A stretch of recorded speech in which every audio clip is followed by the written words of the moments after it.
अस्सलाम वालेकुम एवरीवन, कैसे हैं आप सब। आई होप सब ठीक ठाक होंगे। जहाँ रहें खुश रहें, हंसते मुस्कुराते रहें, इसी दुआ के साथ आज का व्लॉग स्टार्ट करते हैं। जी तो इधर सुबह सुबह का वक्त है और काफ़ी तेज़ बारिश हो रही थी। सुबह के वक्त जब मैं उठी हूँ तो मानो बारिश में इंजॉय कर रही है, बल्कि बारिश तो अब रुक ही चुकी है। बहुत हल्की सी बारिश अभी हो रही है, लेकिन कुछ देर पहले काफ़ी तेज़ वाली बारिश हुई थी। बारिशें आजकल काफ़ी ज़्यादा हो रही हैं। बस अल्लाह ताला से यही दुआ है कि अल्लाह पाक अपनी रहमत की बारिश बरसाएं। और बारिशों की वजह से काफ़ी जगहों पे काफ़ी ज़्यादा सैलाब भी आए हुए हैं और सैलाब के साथ कुछ जगहों पे काफ़ी ज़्यादा नुकसान भी हो चुका है। बस अल्लाह पाक सबको अपनी हिफ्ज़ो मान में रखें, किसी भी किस्म के जानी और माली नुकसान से बचाएं और अल्लाह पाक हर जगह बारिशें भी अपनी रहमत की ही बरसाएं। आमीन सुम आमीन। जी तो इधर ब्रेकफास्ट भी हो चुका था। मैं जल्दी उठ गई थी, इसलिए मैंने नाश्ता जल्दी कर लिया था। बच्चे कुछ लेट उठे थे और बच्चे अभी नाश्ता कर रहे हैं।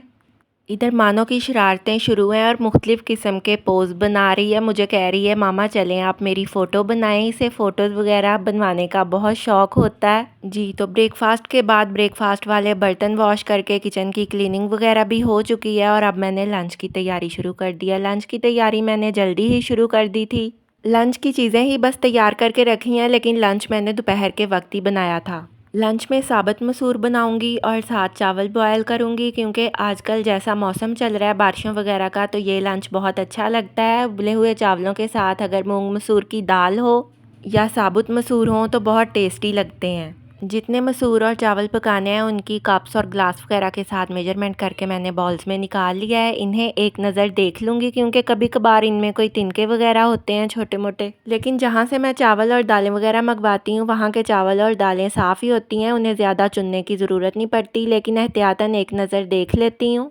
जी तो अब इन्हें 2-3 दफ़ा साफ़ पानी से निकाल के हम थोड़ी देर के लिए भिगो के रख देंगे। अच्छा, लंच में कुछ भी बनाना हो, चाहे चावल हों, सब्ज़ी, गोश्त या दालें वगैरह हों, अगर हम ऐन पकाने के वक्त पे सारी चीज़ें तैयार करना शुरू करते हैं, सारी लंच की तैयारी शुरू करते हैं, तो फिर बहुत वक्त लग जाता है और सारा काम बहुत भाग दौड़ में करना पड़ता है, तसल्ली से काम नहीं किया जाता। अगर आप सुबह के वक्त ही लंच की तैयारी शुरू कर दें या लंच की कुछ चीज़ें तैयार करके रख लें, तो फिर लंच बनाने के वक्त पे ज़्यादा भाग दौड़ नहीं होती और हम अपने सारे काम बहुत तसल्ली से कर लेते हैं। मैं तो जब कुकिंग वगैरह कर रही होती हूँ, यानी किचन में खाना वगैरह बना रही होती हूँ, तो खाना बनाने के साथ साथ मैं किचन के छोटे मोटे काफ़ी सारे काम निपटा लेती हूँ। जैसे खाना पकने के लिए रख देती हूँ और साथ आटा वगैरह गूंद लेती हूँ। अगर कोई बर्तन धोने वाले होते हैं बर्तन धो लेती हूँ। और हर रोज़ मैं किचन की एक ना एक चीज़ ज़रूर साफ़ करती हूँ, जैसे फ्रिज है, माइक्रोवेव है या जो टाइल्स वगैरह दीवारों पर लगी हुई हैं। अगर आप एक एक चीज़ रोज़ाना साफ़ करेंगे तो आप पे बोझ भी नहीं पड़ेगा, वक्त भी कम लगेगा और हमें काम ज़्यादा मुश्किल नहीं लगेगा। लेकिन अगर हम सोचते हैं कि हम सारे काम, सारी क्लीनिंग या डीप क्लीनिंग वगैरह एक ही दिन करेंगे, तो फिर काम बहुत मुश्किल हो जाता है।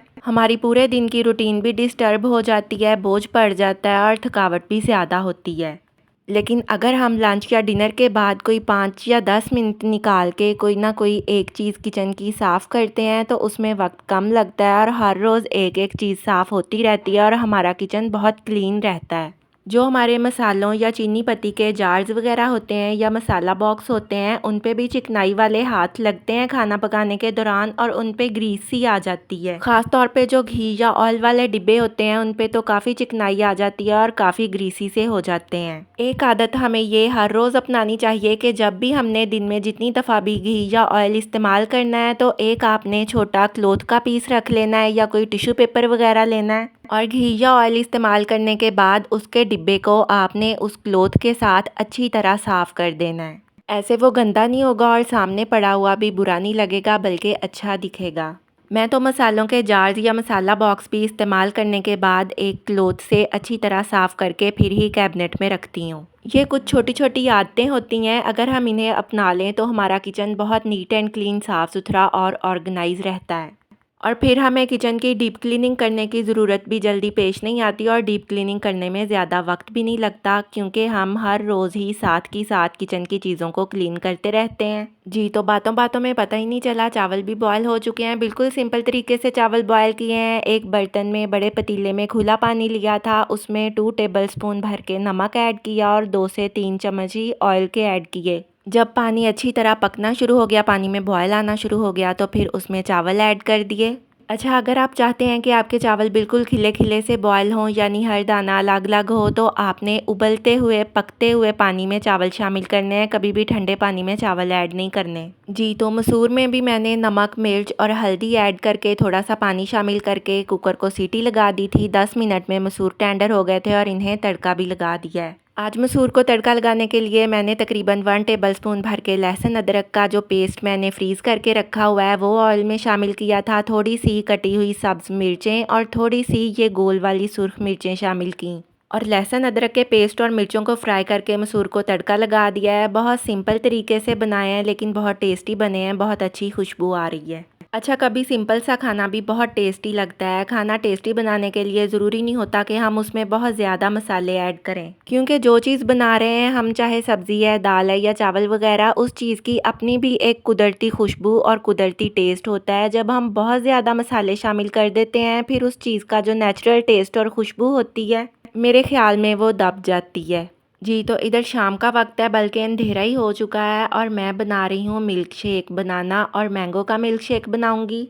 अच्छा, जब लंच लेट किया जाए फिर रात को सब हल्की फुल्की चीज़ ही लेते हैं। इस तरह मिल्क शेक वगैरह बना लेती हूँ या फ्रूट्स वगैरह ले लेते हैं बच्चे, या फिर शाम की चाय के साथ कोई ना कोई स्नैक्स बन जाते हैं। जी, तो दूध क्योंकि अभी बॉयल किया था इसलिए काफ़ी गर्म था, मैंने परात में पानी शामिल करके उसमें थोड़ी सी बर्फ़ ऐड कर दी थी। इस तरह दूध जल्दी ठंडा हो जाता है। बनानास और मैंगोज़ भी कट कर लिए हैं। अच्छा, हमें अपने पूरे दिन को प्रोडक्टिव बनाने के लिए, पूरा दिन सुकून से गुजारने के लिए अपनी रूटीन तो सेट करनी ही पड़ती है, लेकिन अपने कुछ असूल भी बनाना पड़ते हैं। पहला असूल तो ये बना लें कि अपने सोने और जागने के वक्त को सेट कर लें और एक ही वक्त पे आप रोज़ सोएं और सुबह एक ही वक्त पे जागें। बेहतर है कि रात को जल्दी सो जाएं और सुबह जल्दी उठें। लेकिन हम हाउसवाइफ्स के साथ ऐसा भी होता है कि काम ज़्यादा होने की वजह से हम सुबह जल्दी तो उठ जाती हैं, लेकिन काम करते हुए हमें रात के कई दफ़ा 11-12 ही बज जाते हैं।